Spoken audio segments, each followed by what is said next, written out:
Hey everybody, so today we're going to talk about Shimano STI shifters, and we've got one here that's obviously you can hear the clicking going through the gears nice and easy. This one it's all the way shifted up, and then you try to release it, shift it back down, and it's kind of got, I don't know, like a broken shutter syndrome where it's just shift levers just call it that because it's just swinging in the breeze. So I'm going to show you a few tricks I've learned at the shop. I had one the other day that I was working on, so I'll show you what I did to correct that situation.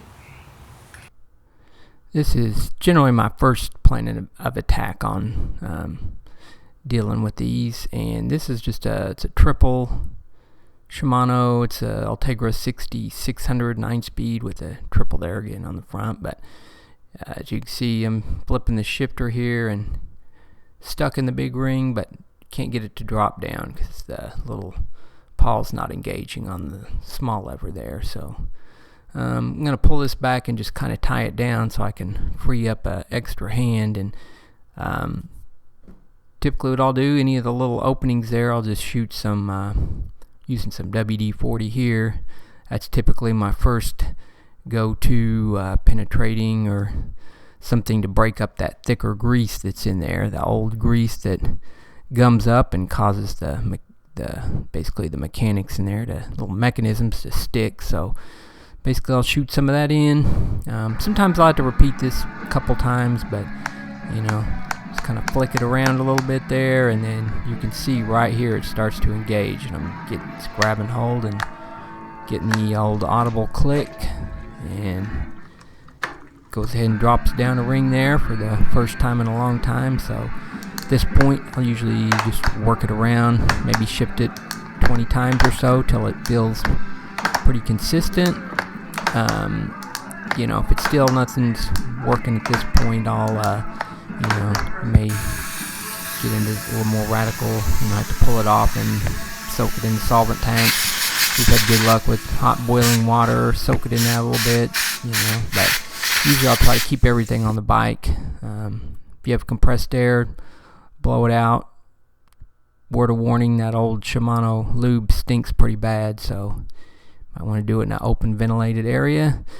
I'll usually lube it up there with some of that green finish line lube and work it in a few more times, and then usually you got a little bit of a mess there, so I'll just hit it up with some isopropyl alcohol and then just wipe her down.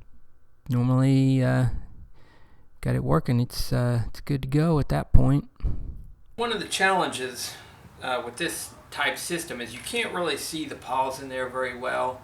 If you look closely, you can kind of see it down in there. You can peel this back and expose the little plastic piece there, but you can see some of the internals there. You see down below, that's where the one paw is located. I found it just essentially you can, rather than taking this all apart or doing a bunch of major stuff, normally you can fix it just right on the bike as it sits. I've had about an 80-90% success rate on these, unless it's been sitting for many years. And this method's worked for me the majority of the time, pretty quick and easy. You can go to the more drastic measures if it's not working out for you, but hopefully you found the video helpful, and got plenty more. Thanks for watching. Go ahead and subscribe. Got lots of interesting bike repair videos, so thanks for watching.